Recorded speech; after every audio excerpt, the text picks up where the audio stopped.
हाँ जी, वाहिगुरू जी का खालसा, वाहिगुरू जी की फतेह। जे आवाज़ आउंदी मेरी तो मैनू थोड़ा जिहा दस दिओ लिख के विच।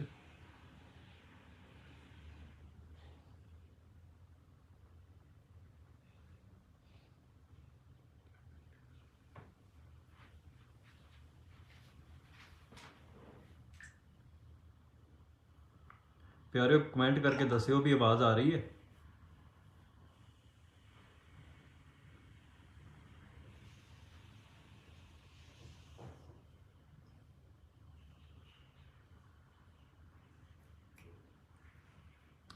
हाँ जी, वाहिगुरू जी का खालसा, वाहिगुरू जी की फतेह। अज कुछ विचारा करनियां सी जिहड़ी कल की खबर तुसीं सारिਆਂ सुनी है, तो ਉਹਦੇ सिलसिले ਦੇ ਵਿੱਚ ਹੀ ਆਪਾਂ ਗੱਲਬਾਤ ਕਰਨੀ ਹੈ ਵੀ ਜਿਹੜੀ ਪੰਥ ਨੇ ਤੇ ਜਥੇਬੰਦੀ ਨੇ ਇੱਕ ਸੇਵਾ ਸੌਂਪੀ ਹੈ। ਵੈਸੇ ਤੇ ਮੈਂ ਪਹਿਲਾਂ ਇਹ ਗੱਲ ਕਲੀਅਰ ਕਰਦੇ ਹਾਂ ਵੀ ਬਾਈ ਦੀਪ ਦਾ ਜਿਹੜਾ ਵਿਛੋੜਾ ਹੈ ਉਹਦੀ ਘਾਟ ਤੇ ਕਦੇ ਵੀ ਪੂਰੀ ਨਹੀਂ ਕੀਤੀ ਜਾ ਸਕਦੀ। ਜੇ ਕੋਈ ਬੰਦਾ ਇਹ ਕਵੇ ਵੀ ਬਾਈ ਦੀਪ ਨੂੰ ਰਿਪਲੇਸ ਕੀਤਾ ਜਾ ਸਕਦਾ ਤੇ ਉਹ ਗੱਲ ਝੂਠ ਹੈ। ਤੇ ਉਹ ਇਹ ਸਾਰੀ ਗੱਲਬਾਤ ਜਿਹੜੀ ਹੈ ਇਹਦੇ ਚੋਂ ਪੰਥ ਨੇ ਜਿਹੜਾ ਫੈਸਲਾ ਕੀਤਾ, ਜਥੇਬੰਦੀ ਨੇ ਇੱਕ ਫੈਸਲਾ ਕੀਤਾ ਤੇ ਪੰਥ ਨੇ ਉਸ ਫੈਸਲੇ ਨੂੰ ਜਿਹੜਾ ਵਾ ਚੜ੍ਹਦੀ ਕਲਾ 'ਚ ਲਿਆ ਹੈ। ਤੇ ਉਹਨਾਂ ਨੇ ਮੇਰਾ ਨਾਂ ਸੁਜੈਸਟ ਕੀਤਾ ਵੀ ਮੈਂ ਇਸ ਜਥੇਬੰਦੀ ਦੀ ਅਗਵਾਈ ਕਰਾਂ ਤੇ ਉਹਦੇ ਸਿਲਸਿਲੇ 'ਚ ਕੁਝ ਗੱਲਾਂ ਕਰਨੀਆਂ ਨੇ। ਕੁਝ ਗੱਲਾਂ ਇਸ ਸਿਲਸਿਲੇ 'ਚ ਨੇ ਵੀ ਆਪਾਂ ਅੱਗੇ ਕਰਨਾ ਕੀ ਹੈ, ਕਿਵੇਂ ਚੱਲਣਾ ਹੈ, ਜਥੇਬੰਦੀ ਦੀ ਰਣਨੀਤੀ ਕੀ ਹੋਵੇ ਤੇ ਕਿਹੜੀਆਂ-ਕਿਹੜੀਆਂ ਗੱਲਾਂ ਆਪਾਂ ਨੇ ਧਿਆਨ 'ਚ ਰੱਖਣੀਆਂ ਨੇ। ਜਿਹੜਾ ਤੇ ਕੱਲ ਐਲਾਨ ਹੋਇਆ, ਪਹਿਲਾਂ ਤੇ ਮੈਂ ਸਾਰੀ ਸੰਗਤ ਦਾ ਧੰਨਵਾਦ ਕਰਦਾ ਵੀ ਜਿੰਨਾ ਤੁਸੀਂ ਐਪਰੀਸ਼ੀਏਟ ਕੀਤਾ, ਜਿੰਨਾ ਪ੍ਰੇਮ ਵਿਖਾਇਆ ਇਸ ਗੱਲ ਨੂੰ। ਮੇਰੇ ਕੋਲ ਬਹੁਤੇ ਬੰਦਿਆਂ ਦੇ ਰਿਪਲਾਈ ਹੋ ਨਹੀਂ ਸਕੇ, ਸੋ ਉਹਨਾਂ ਲਈ ਵੀ ਮਾਫੀ ਹੈ। ਮੈਂ ਕੋਸ਼ਿਸ਼ ਕਰ ਰਿਹਾ ਵੀ ਸਾਰੇ ਬੰਦਿਆਂ ਨਾਲ ਗੱਲਬਾਤ ਜਿਹੜੀ ਹੈ ਕਰਾਂ ਪਰਸਨਲੀ ਤੌਰ ਤੇ। ਸੋ ਦੂਜੀ ਇਹ ਗੱਲ ਹੈ ਵੀ ਜਿਹੜੀ ਜਥੇਬੰਦੀ ਬਾਈ ਦੀਪ ਦੇ ਜਾਣ ਤੋਂ ਬਾਅਦ 'ਚ ਇੱਕ ਇਹ ਉਲਝਣ ਸੀ ਵੀ ਹੁਣ ਜਥੇਬੰਦੀ ਦਾ ਹੋਣਾ ਕੀ ਹੈ, ਕਰਨਾ ਕੀ ਹੈ। ਸੋ ਜਥੇਬੰਦੀ 'ਚ ਮੇਰੇ ਨਾਲੋਂ ਵੱਧ ਕਾਬਲ ਬੰਦੇ ਹੋਰ ਵੀ ਹੈਗੇ। ਇਹ ਗੱਲ ਕਿਸੇ ਦੇ ਮਨ 'ਚ ਨਾ ਹੋਵੇ ਵੀ ਉਹ ਸ਼ਾਇਦ ਕੋਈ ਹੋਰ ਬੰਦਾ ਕਾਬਲ ਨਹੀਂ ਸੀ ਹੈਗਾ। ਕੁਛ ਉਹਨਾਂ ਦੀਆਂ ਨਿੱਜੀ ਮਜਬੂਰੀਆਂ ਸੀ, ਕੁਛ ਉਹ ਬੰਦੇ ਜਿਹੜੇ ਆ ਉਹ ਗੁਪਤ ਰਹਿ ਕੇ ਕੰਮ ਕਰਨ 'ਚ ਜ਼ਿਆਦਾ ਮੇਰੇ ਖਿਆਲ ਨਾਲ ਭਰੋਸਾ ਰੱਖਦੇ ਆ। ਸੋ ਉਹਨਾਂ ਦਾ ਵਡੱਪਣ ਹੈ ਇਹ ਗੱਲ ਦਾ ਵੀ ਉਹਨਾਂ ਨੇ ਕਿਹਾ ਵੀ ਤੁਸੀਂ ਇਹ ਕੰਮ ਕਰੋ ਤੇ ਉਸ ਕਰਕੇ ਉਹ ਵੀਰ ਆਪਣੇ ਨਾਲ ਹੀ ਨੇ, ਸਦਾ ਨਾਲ ਹੀ ਕੰਮ ਕਰਨਗੇ। ਤੇ ਪਰ ਉਹਨਾਂ ਨੇ ਕਿਹਾ ਵੀ ਜਿਹੜੀ ਅਗਵਾਈ ਵਾਲਾ ਕੰਮ ਹੈ ਉਹ ਤੁਸੀਂ ਕਰ ਲਓ। ਫਿਲਹਾਲ ਮੈਂ ਪੰਜਾਬ 'ਚ ਨਹੀਂ, ਬਾਹਰ ਬੈਠਾ ਹਾਂ। ਇਸ ਗੱਲ 'ਤੇ ਵੀ ਸਵਾਲ ਉੱਠੇ ਨੇ ਵੀ ਬਾਹਰ ਬੈਠ ਕੇ ਕਿੱਦਾਂ ਕੰਮ ਹੋਏਗਾ ਜਾਂ ਕੀ ਕੀਤਾ ਜਾਊਗਾ। ਉਹਦੇ ਸਿਲਸਿਲੇ 'ਚ ਮੈਂ ਇਹ ਗੱਲ ਜਿਹੜੀ ਕਰਨੀ ਚਾਹੁੰਦਾ ਵੀ ਦੇਖੋ, ਕੰਮ ਤੇ ਬਾਈ ਦੀਪ ਦੇ ਨਾਲ ਵੀ ਅਸੀਂ ਕਰਦੇ ਸੀ ਤੇ ਮਤਲਬ ਹਰ ਰੋਜ਼ ਹੀ ਜਿਹੜੀ ਰੋਜ਼ਾਨਾ ਦੀ ਗਤੀਵਿਧੀ ਹੈ ਉਹਦੇ 'ਚ ਵੀ ਸਾਡਾ ਜਿਹੜਾ ਸੀ ਜਿਹੜੀ ਹਿੱਸੇਦਾਰੀ ਹੁੰਦੀ ਸੀ ਉਹ ਆਪਾਂ, ਕਿਉਂਕਿ ਟੈਕਨੋਲੋਜੀ ਦਾ ਜ਼ਮਾਨਾ ਹੈ ਤੇ ਬਹੁਤ ਕੁਛ ਜਿਹੜਾ ਵਾ ਉਹ ਆਪਾਂ ਕਿਤੇ ਵੀ ਬੈਠ ਕੇ ਕਰ ਸਕਦੇ ਹਾਂ। ਪਰ ਫਿਰ ਵੀ ਜਿਹੜਾ ਪੰਜਾਬ ਆਉਣ ਦੀ ਗੱਲਬਾਤ ਹੈ ਉਹਦੇ ਵਿੱਚ ਵੀ ਆਪਾਂ ਜਥੇਬੰਦੀ ਇੱਕ ਇੰਟਰਨਲ ਫੈਸਲਾ ਕਰੂਗੀ ਵੀ ਕਦੋਂ ਪੰਜਾਬ ਆਉਣਾ ਹੈ ਤੇ ਉਦੋਂ ਆਪਾਂ ਹਾਜ਼ਰ ਹੋਵਾਂਗੇ ਸੇਵਾ ਦੇ ਵਿੱਚ। ਤੇ ਜਿਹੜੇ ਲੋਕਾਂ ਦਾ ਇਹ ਇਤਰਾਜ਼ ਹੈ ਇਹ ਦੂਰ ਹੋ ਜਾਊਗਾ ਵੀ ਕੋਈ ਇਹ ਸਿਰਫ ਵਰਚੁਅਲ ਕੰਮਕਾਰ ਨਹੀਂ ਹੈਗਾ। ਬਾਕੀ ਕੁਛ ਗੱਲਾਂ ਮੈਂ ਬਾਈ ਦੀਪ ਬਾਰੇ ਕਰਨੀਆਂ ਨੇ ਤੇ ਕੁਛ ਜਥੇਬੰਦੀ ਬਾਰੇ ਕਰਨੀਆਂ ਨੇ। ਬਾਈ ਦੀਪ ਬਾਰੇ ਜਿਹੜੀ ਗੱਲਬਾਤ ਹੈ ਉਹ ਤੇ ਪਹਿਲਾਂ ਇਹ ਹੈ ਵੀ ਉਹ ਇੱਕ ਬੜੀ ਮਹਾਨ ਰੂਹ ਸੀ ਤੇ ਉਹਦੀ ਜਿੰਨੀ ਪਵਿੱਤਰਤਾ ਸੀ ਤੇ ਜਿੰਨਾ ਉਹਦਾ ਪਾਕ ਸੁਭਾਅ ਸੀ, ਮੈਨੂੰ ਲੱਗਦਾ ਵੀ ਅਸੀਂ ਬਹੁਤ ਚੜ੍ਹਦੀ ਕਲਾ ਵਾਲੇ ਹਾਂ ਤੇ ਬਹੁਤ ਸਾਡੇ ਲਈ ਜਿਹੜੀ ਆ ਵਡੱਪਣ ਵਾਲੀ ਗੱਲ ਹੈ ਵੀ ਸਾਨੂੰ ਉਸ ਸ਼ਖਸ ਦੀ ਸੇਵਾ ਦਾ ਵੀ ਮੌਕਾ ਮਿਲਿਆ, ਉਹਦੀ ਸੰਗਤ ਮਾਣਨ ਦਾ ਵੀ ਮੌਕਾ ਮਿਲਿਆ। ਬਹੁਤ ਕੁਛ ਅਸੀਂ ਸਿੱਖਿਆ ਤੇ ਮੇਰੇ 'ਚ ਨਿੱਜੀ ਤੌਰ 'ਤੇ ਬੜੇ ਬਦਲਾਅ ਜਿਹੜੇ ਮੇਰੇ ਜੀਵਨ 'ਚ ਹੋਏ ਆ। ਬਹੁਤ ਚੀਜ਼ਾਂ, ਬਹੁਤ ਵਕਾਰ ਐਸੇ ਸਨ ਜਿਹੜੇ ਮੇਰੇ ਜੀਵਨ ਦੇ ਵਿੱਚ, ਜਿਨ੍ਹਾਂ ਨੂੰ ਮੈਂ ਉਹਦੇ ਤੋਂ ਇਹ ਵੇਖ ਕੇ ਆਪਣੇ ਆਪ 'ਚ ਬਦਲਾਅ ਕਰਨ ਦੀ ਕੋਸ਼ਿਸ਼ ਕੀਤੀ ਸੀ। ਪਰ ਉਹਦੇ ਜਾਣ ਨਾਲ ਇੱਕ ਬਹੁਤ ਵੱਡਾ ਬਦਲਾਅ ਇਸ ਗੱਲ ਦਾ ਆਇਆ ਵੀ ਮੈਨੂੰ ਇਹ ਲੱਗਾ ਵੀ ਹੁਣ ਸਿਰਫ ਆਪਾਂ ਵਿਖਾਵਾ ਨਹੀਂ ਕਰ ਸਕਦੇ ਚੀਜ਼ਾਂ ਦਾ, ਹੁਣ ਆਪਾਂ ਇਹ ਨਹੀਂ, ਅੰਦਰੋਂ ਬਾਹਰੋਂ ਸਾਨੂੰ ਇੱਕ ਹੋਣਾ ਪੈਣਾ ਹੈ। ਸੋ ਇਹ ਇੱਕ ਮੈਂ ਸੰਗਤ ਨੂੰ ਵੀ, ਇਹ ਭੈਣਾਂ ਨੂੰ, ਬੀਬੀਆਂ ਨੂੰ ਵੀ ਇਹ ਸਵਾਲ ਕਰਨਾ ਚਾਹੁੰਦਾ ਹਾਂ ਵੀ ਦੇਖੋ, ਬਾਈ ਦੇ ਜਾਣ ਤੋਂ ਬਾਅਦ 'ਚ ਪੰਥ ਨੇ ਇੱਕ ਬਹੁਤ ਵੱਡਾ ਜਿਹੜਾ ਵਿਰਾਗਮਈ ਜਿਹੜਾ ਮਾਹੌਲ ਸੀ ਪੰਥ 'ਚ ਉਹ ਪੈਦਾ ਹੋਇਆ। ਪਰ ਸਵਾਲ ਇਹ ਆ ਵੀ ਉਸ ਮਾਹੌਲ ਨੇ ਸਾਡੇ ਜੀਵਨ 'ਚ ਬਦਲਾਅ ਕੀ ਲਿਆਂਦੇ ਆ। ਜੇ ਅੱਜ ਆਪਾਂ ਉਸ ਵਿਰਾਗ ਨੂੰ ਆਪਣੇ ਜੀਵਨ 'ਚ ਕੋਈ ਬਹੁਤ ਜਿਹੜੇ ਸੰਖੇਪ ਬਦਲਾਵਾਂ ਦੇ ਰੂਪ 'ਚ ਨਾ ਬਦਲਿਆ ਤੇ ਕੱਲ੍ਹ ਨੂੰ ਹੋਣਾ ਕੀ ਆ ਵੀ ਉਹ ਮਾਹੌਲ ਲੰਘ ਜਾਣਾ ਹੈ। ਤੇ ਜੇ ਅਸੀਂ ਫਿਰ ਉਹ ਗੁਲਾਮੀ ਨੂੰ ਨਾ ਪਛਾਣਿਆ, ਅਸੀਂ ਆਪਣੇ ਦੁਸ਼ਮਣਾਂ ਦੀ ਪਛਾਣ ਨਾ ਕੀਤੀ, ਅਸੀਂ ਉਹਨਾਂ ਲੋਕਾਂ ਦੀ ਪਛਾਣ ਨਾ ਕੀਤੀ ਜਿਹੜੇ ਸਾਡੀ ਕੌਮ ਦੀਆਂ ਜੜ੍ਹਾਂ ਵੱਢਦੇ ਨੇ, ਤੇ ਆਪਾਂ ਫਿਰ ਮੇਰੇ ਖਿਆਲ ਦੇ ਨਾਲ ਬਾਈ ਦੀ ਕੁਰਬਾਨੀ ਜਿਹੜੀ ਆ ਉਹ ਵਿਅਰਥ ਜਾਊਗੀ। ਸੋ ਸਾਨੂੰ ਇੱਕ ਤਾਂ ਇਹ ਵੀ ਨਿਸ਼ਚਾ ਕਰਨਾ ਚਾਹੀਦਾ ਆਪਣੇ ਤੌਰ ਦੇ ਉੱਤੇ ਵੀ ਜਿਹੜਾ ਵੀ ਸਾਡੀ ਆਪਣਾ ਕੀ ਨਾਂ ਲਈਦਾ ਬਾਈ ਦੀ ਜਿਹੜੀ ਇੱਕ ਸੋਚ ਸੀ ਭਾਈ ਦੀਪ ਸਿੰਘ ਸਿੱਧੂ ਦੀ, ਉਹਨਾਂ ਦੀ ਸ਼ਹੀਦੀ ਜਿਹੜੀ ਆ ਉਹਦੇ ਮਾਇਨੇ ਤਾਂ ਹੀ ਜਿਹੜੇ ਪੂਰੇ ਹੋ ਸਕਦੇ ਆ ਵੀ ਜੇ ਆਪਾਂ ਉਹਨਾਂ ਦੀ ਵਿਚਾਰਧਾਰਾ 'ਤੇ ਚੱਲੀਏ। ਹੁਣ ਇੱਕ ਸਵਾਲ ਤੇ ਇਹ ਉੱਠਦਾ ਵੀ ਬਾਈ ਦੀਪ ਸਿੱਧੂ ਦੀ ਵਿਚਾਰਧਾਰਾ ਕੀ ਹੈ, ਕਿਉਂਕਿ ਹਰ ਬੰਦਾ ਆਪਣੇ ਤਰੀਕੇ ਨਾਲ ਡਿਫਾਈਨ ਕਰ ਰਿਹਾ। ਕੋਈ ਬੰਦਾ ਕਹਿ ਰਿਹਾ ਵੀ ਮੇਰੇ ਨਾਲ ਬੜੀ ਸਾਂਝ ਸੀ, ਕੋਈ ਕਹਿ ਰਿਹਾ ਕਿ ਮੈਂ ਕਿਸੇ ਦਾ ਕੋਈ ਇਹ ਨਹੀਂ ਕਹਿ ਰਿਹਾ ਵੀ ਕਿਸੇ ਨਾਲ ਨਹੀਂ ਸੀ ਹੈਗੀ, ਪਰ ਮੇਰੇ ਨਾਲ ਸਾਂਝ ਪੰਥਕ ਸੀ ਤੇ ਮੈਂ ਉਹ ਪੰਥਕ ਸਾਂਝ ਨਹੀਂ ਅੱਗੇ ਲੈ ਕੇ ਆਊਂਗਾ। ਨਿੱਜੀ ਸਾਂਝ ਜਿਹੜੀ ਹੈ ਉਹ ਸੈਕੰਡਰੀ ਹੁੰਦੀ ਹੈ, ਕਿਉਂਕਿ ਸਾਡੀ ਪੰਥ ਦੀ ਸਾਂਝ ਸੀ, ਉਹਦੇ 'ਚੋਂ ਨਿੱਜੀ ਸਾਂਝ ਪੈਦਾ ਹੋਈ ਸੀ। ਪੰਥਕ ਸਾਂਝ ਜਿਹੜੀ ਆ ਉਹ ਇੱਦਾਂ ਦੀ ਸੀ ਵੀ ਜੋ ਬਾਈ ਦੀਪ ਸਿੱਧੂ ਦੇ ਸੁਪਨੇ ਸੀ ਪੰਜਾਬ ਨੂੰ ਲੈ ਕੇ, ਪੰਥ ਨੂੰ ਲੈ ਕੇ, ਉਹ ਬੜੇ ਉੱਚੇ ਸੀ ਤੇ ਉਹਦੇ ਲਈ ਉਹਨੇ ਤਿਆਰੀ ਵੀ ਕੀਤੀ ਸੀ। ਉਹਨੇ ਅੰਦਰੋਂ ਬਾਹਰੋਂ ਆਪਣੇ ਆਪ ਨੂੰ ਬਦਲਿਆ ਵੀ ਸੀ। ਅਸੀਂ ਬਦਲਾਅ ਉਹਦੇ ਲਈ ਵਿੱਚ ਪ੍ਰਤੱਖ ਦੇਖਿਆ ਹੈ ਆਪਣੀ ਅੱਖਾਂ ਦੇ ਨਾਲ। ਸੋ ਇੱਕ ਤੇ ਉਹਦਾ ਸੁਪਨਾ ਸੀ ਵੀ ਪੰਜਾਬ ਖੁਦ ਮੁਖਤਿਆਰ ਹੋਵੇ, ਪੰਜਾਬ ਆਜ਼ਾਦ ਹੋਵੇ, ਮਤਲਬ ਸਿੱਧੇ ਸ਼ਬਦਾਂ 'ਚ, ਸੌਖੇ ਸ਼ਬਦਾਂ 'ਚ ਖਾਲਿਸਤਾਨ ਦੀ ਪ੍ਰਾਪਤੀ ਦਾ ਸੁਪਨਾ ਦੀਪ ਬਾਈ ਦਾ ਸਭ ਤੋਂ ਉੱਚਾ ਇੱਕ ਸੁਪਨਾ ਸੀ ਤੇ ਬੜਾ ਪਵਿੱਤਰ ਸੁਪਨਾ ਉਸ ਨੂੰ ਉਹ ਵੇਖਦਾ ਸੀ, ਕਿਉਂਕਿ ਇਹ ਸੱਚਾਈ ਹੈ ਵੀ ਕੌਮਾਂ ਜਿਹੜੀਆਂ ਨੇ ਉਹ ਆਜ਼ਾਦੀ ਤੋਂ ਬਿਨਾਂ ਰੁਲ ਜਾਂਦੀਆਂ ਨੇ ਤੇ ਆਜ਼ਾਦੀ ਤੋਂ ਬਿਨਾਂ ਕਿਸੇ ਵੀ ਕੌਮ ਦਾ ਸਰਵਾਈਵ ਕਰਨਾ ਪੋਸੀਬਲ ਨਹੀਂ। ਸਾਡੀ ਅੱਜ ਸਾਰੀ ਊਰਜਾ ਕੌਮ ਦੀ ਉਹਨਾਂ ਮਸਲਿਆਂ 'ਚ ਲੱਗ ਰਹੀ ਹੈ ਜਿਹੜੇ ਪੈਦਾ ਨਹੀਂ ਹੋਣੇ ਚਾਹੀਦੇ, ਜਿਹੜੇ ਆਜ਼ਾਦ ਕੌਮਾਂ ਨੂੰ ਕਦੇ ਫੇਸ ਨਹੀਂ ਕਰਨੇ ਪੈਂਦੇ, ਚਾਹੇ ਬੋਲੀ ਦੇ ਮਸਲੇ ਹੋਣ, ਚਾਹੇ ਪਾਣੀਆਂ ਦੇ ਮਸਲੇ ਹੋਣ, ਚਾਹੇ ਜੈਨੋਸਾਈਡ ਹੋਣ, ਚਾਹੇ ਸਾਡੀਆਂ ਧੀਆਂ ਭੈਣਾਂ ਦੀ ਬੇਪਤੀ ਹੋਵੇ। ਇਹ ਗੁਲਾਮ ਕੌਮਾਂ ਨਾਲ ਸਭ ਕੁਝ ਵਾਪਰਦਾ ਹੈ ਤੇ ਉਹਨਾਂ ਦੀ ਸਾਰੀ ਊਰਜਾ ਇਸੇ ਦੇ ਖਿਲਾਫ ਲੱਗ ਜਾਂਦੀ ਹੈ। ਸੋ ਇੱਕ ਤੇ ਸਾਡੀ ਜਥੇਬੰਦੀ ਜਿਹੜੀ ਆ ਉਹ ਪੰਜਾਬ ਦੀ ਚੜ੍ਹਦੀ ਕਲਾ ਤੇ ਹਰ ਸਿਧਾਂਤ ਤੇ ਖੜੀ ਹੈ। ਜੇ ਕੋਈ ਪੰਜਾਬ ਦੇ ਵੱਧ ਅਧਿਕਾਰਾਂ ਦੀ ਗੱਲ ਕਰਦਾ ਉਹਦੇ ਵੀ ਨਾਲ ਆ, ਪਰ ਅਸੀਂ ਇਹ ਗੱਲ ਬੜੀ ਸਾਫ਼ ਕੀਤੀ ਹੈ, ਬਹੁਤ ਥਾਵਾਂ ਦੇ ਉੱਤੇ ਬਾਈ ਦੀਪ ਨੇ ਵੀ ਕੀਤੀ ਹੈ, ਵੀ ਜਿਹੜਾ ਅਖੀਰੀ ਸਾਡਾ ਸੁਪਨਾ ਹੈ ਉਹ ਖਾਲਿਸਤਾਨ ਦਾ ਹੀ ਸੁਪਨਾ ਹੈ ਤੇ ਉਹਦੇ 'ਚ ਇਹ ਸਾਨੂੰ ਸਮਝ ਲੈਣਾ ਚਾਹੀਦਾ ਵੀ ਉਹਦੇ ਤੋਂ ਬਿਨਾਂ ਜਿਹੜਾ ਵਾ ਕੌਮ ਦਾ ਸਰਵਾਈਵਲ ਪੋਸੀਬਲ ਨਹੀਂ ਹੈਗਾ। ਜਦੋਂ ਜਥੇਬੰਦੀ ਅਨਾਉਂਸ ਕੀਤੀ ਸੀ ਆਪਾਂ, ਉਦੋਂ ਜਥੇਬੰਦੀ ਜਿਹੜੀ ਹੈ ਇਹ ਇੱਕ ਸੋਸ਼ਲ ਸਟਰਕਚਰ ਤੇ ਕੰਮ ਕਰਨ ਲਈ, ਭਾਵ ਸਮਾਜ ਦੇ ਢਾਂਚੇ ਤੇ ਕੰਮ ਕਰਨ ਲਈ ਜਥੇਬੰਦੀ ਇਹ ਬਣੀ ਸੀ। ਹੁਣ ਸਮਾਜ ਤੇ ਢਾਂਚੇ ਤੇ ਕੰਮ ਕਰਨਾ, ਇਹ ਵੀ ਗੱਲ ਸਮਝਣ ਦੀ ਲੋੜ ਹੈ ਵੀ ਆਪਾਂ ਇਹਨੂੰ ਅੰਡਰਸਟੈਂਡ ਕਰੀਏ ਵੀ ਇਹ ਕੀ ਹੈ। ਸਮਾਜ ਕੀ ਹੈ? ਸਮਾਜ ਸਾਡੇ ਲੋਕਾਂ ਦਾ ਸਮੂਹ ਹੈ, ਇੱਕ ਕੌਮੀਅਤ ਹੈ ਸਾਡੇ ਅੰਦਰ। ਪਰ ਪਿਛਲੇ 150 ਸਾਲ ਦੀ ਗੁਲਾਮੀ ਜਿਹੜੀ ਆ, 1849 ਨੂੰ ਅੰਗਰੇਜ਼ਾਂ ਨੇ ਪੰਜਾਬ ਦੇ ਉੱਤੇ ਕਬਜ਼ਾ ਕਰ ਲਿਆ ਤੇ ਉਸ ਤੋਂ ਬਾਅਦ 'ਚ ਉਹਨਾਂ ਨੇ ਪਹਿਲੇ ਕੰਮ ਇਹ ਕੀਤੇ ਵੀ ਜਿਹੜਾ ਪੰਜਾਬ ਦਾ ਇੱਕ ਕਲਚਰ ਸੀ, ਜਿਹੜੀ ਪੰਜਾਬ 'ਚ ਇੱਕ ਸਿੱਖ ਕਲਚਰ ਸੀ, ਉਹਨੂੰ ਐਲੀਮੀਨੇਟ ਕਰਨ ਲਈ, ਉਹਨੂੰ ਰਿਪਲੇਸ ਕਰਨ ਲਈ ਉਹਨਾਂ ਨੇ ਆਪਣੇ ਐਜੂਕੇਸ਼ਨ ਸਿਸਟਮ ਲੈ ਕੇ ਆਂਦੇ। ਪੰਜਾਬ ਦੇ ਵਿੱਚ ਉਹਨਾਂ ਨੇ ਪੰਜਾਬ ਦਾ ਜਿਹੜਾ ਐਜੂਕੇਸ਼ਨ ਸਿਸਟਮ ਸੀ, ਸਿੱਖਿਆ ਸਿਸਟਮ ਸੀ, ਉਹਨੂੰ ਐਲੀਮੀਨੇਟ ਕਰ ਦਿੱਤਾ। ਪੰਜਾਬ ਦੇ ਵਿੱਚ ਜਿਹੜੇ ਲਾਅ ਦੇ ਸਿਸਟਮ ਸੀ ਉਹਨਾਂ ਨੂੰ ਐਲੀਮੀਨੇਟ ਕਰ ਦਿੱਤਾ। ਇਹਦੇ ਮੁਤਲਕ ਬਹੁਤ ਜਾਣਕਾਰੀ ਪਈ ਹੈ, JW ਰਾਈਟਨਰ ਦੀਆਂ ਕਿਤਾਬਾਂ ਨੇ, ਐਜੂਕੇਸ਼ਨ ਦੇ ਉੱਪਰ ਵੀ ਸਾਰਾ ਕੁਝ ਲਿਖਿਆ ਉਹਨਾਂ ਨੇ, ਹੈ ਨਾ, ਬਹੁਤ ਉਹਦੇ ਆਪਾਂ ਡਿਸਕਸ ਕਰਨ ਦੀ ਲੋੜ ਨਹੀਂ। ਪਰ ਆਪਾਂ ਉਸ ਢਾਂਚੇ ਨੂੰ ਰਿਵਾਈਵ ਕਿਵੇਂ ਕਰਨਾ ਹੈ?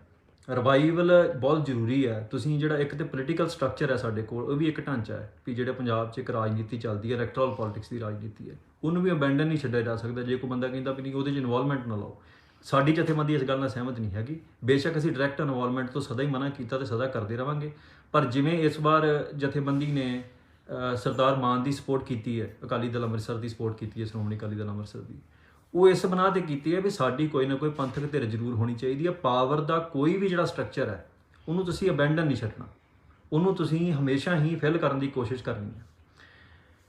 ਇੱਕ ਤੇ ਇਹ ਗੱਲ ਹੈ। ਦੂਜੀ, ਜਿਹੜੇ ਸਮਾਜਿਕ ਢਾਂਚਿਆਂ ਦੇ ਵਿੱਚ ਕੀ ਹੁੰਦਾ ਹੈ, ਪਹਿਲਾਂ ਇੱਥੇ ਥੋੜ੍ਹੀ ਡਿਸਕਸ਼ਨ ਹੋ ਜਾਏ। ਸਮਾਜਿਕ ਢਾਂਚਿਆਂ 'ਚ ਮੇਨਲੀ ਆਪਣੇ ਇੱਕ ਪਿੰਡਾਂ ਦਾ ਸਟਰਕਚਰ ਹੈ, ਸਿੱਖਿਆ ਦਾ ਪ੍ਰਬੰਧ ਹੈ, ਸਿਹਤ ਸਹੂਲਤਾਂ ਦਾ ਪ੍ਰਬੰਧ ਹੈ, ਫਿਰ ਸਾਡੇ 'ਚ ਜਿਹੜੇ ਆਪਣਾ ਲੀਗਲ ਸਿਸਟਮ ਨੇ, ਜਿਹੜੇ ਆਪਣੇ ਲਾਅ ਦੇ ਪ੍ਰਬੰਧ ਨੇ, ਕਾਨੂੰਨੀ ਪ੍ਰਬੰਧ ਨੇ, ਹੈ ਨਾ। ਇੱਕ ਸਾਡਾ ਧਾਰਮਿਕ ਸਟਰਕਚਰ ਹੈ, ਇੱਕ ਸਾਡਾ ਕਲਚਰਲ ਸਟਰਕਚਰ ਹੈ।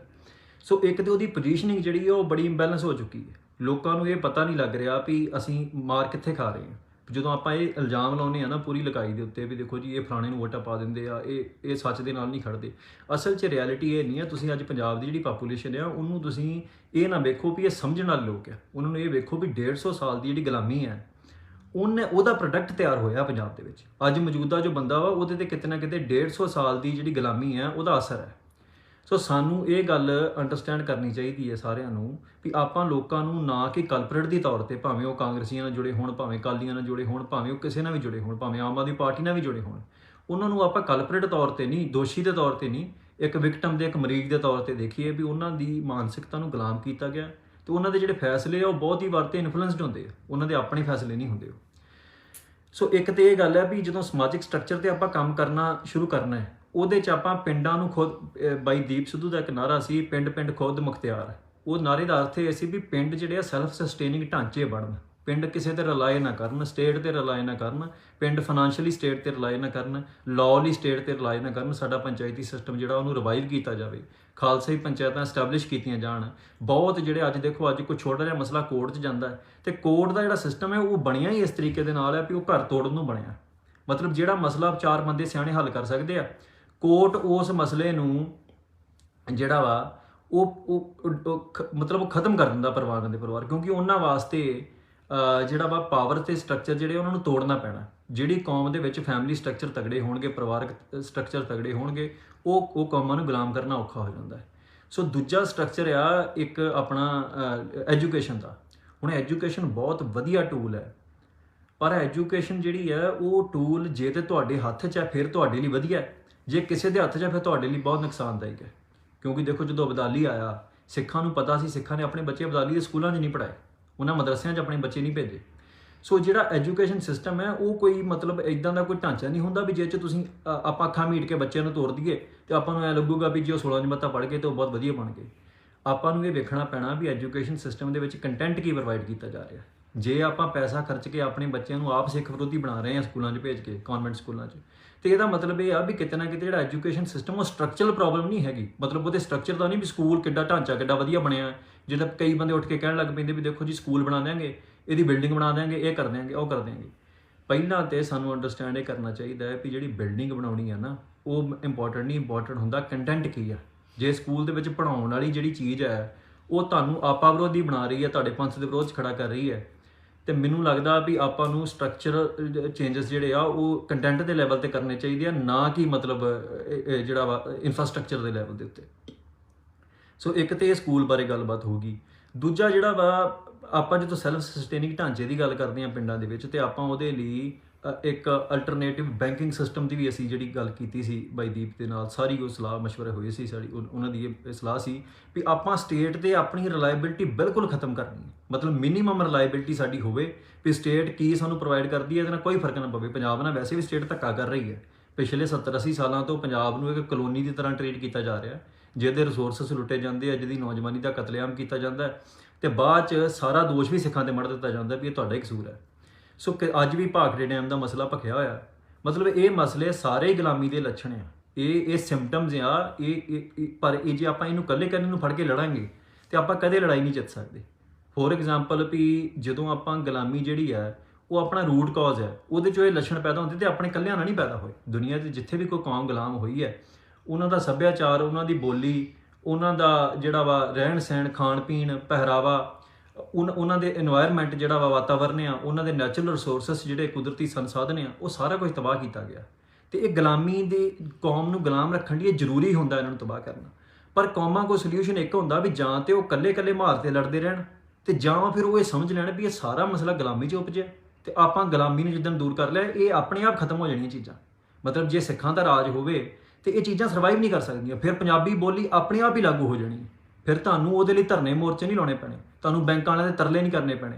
ਫਿਰ ਤੁਹਾਨੂੰ ਜਿਹੜੀ ਮਾਈਗ੍ਰੇਸ਼ਨ ਆ ਰਹੀ ਹੈ ਪੰਜਾਬ ਦੇ ਵਿੱਚ, ਮਾਈਗ੍ਰੇਟ ਹੋ ਕੇ ਪ੍ਰਵਾਸੀਆਂ ਨੂੰ ਉੱਥੇ ਵਸਾਇਆ ਜਾ ਰਿਹਾ ਤੇ ਇੱਕ ਡੈਮੋਗ੍ਰਾਫੀ ਬਦਲੀ ਜਾ ਰਹੀ ਪੰਜਾਬ ਦੀ, ਉਹਦੀ ਚਿੰਤਾ ਕਰਨ ਦੀ ਲੋੜ ਨਹੀਂ ਪੈਣੀ। ਫਿਰ ਤੁਹਾਡੀ ਜਿਹੜੀ ਮਾਈਗ੍ਰੇਸ਼ਨ ਪੰਜਾਬ 'ਚ ਉੱਜਣ ਦੀ ਹੋ ਰਹੀ ਆ, ਪੈਸੇ ਲਾ ਕੇ, ਕੋਲੋਂ ਰਿਸੋਰਸਸ ਖਰਚ ਕੇ, ਉਹ ਵੀ ਨਹੀਂ ਹੋਣੀ, ਹੈ ਨਾ।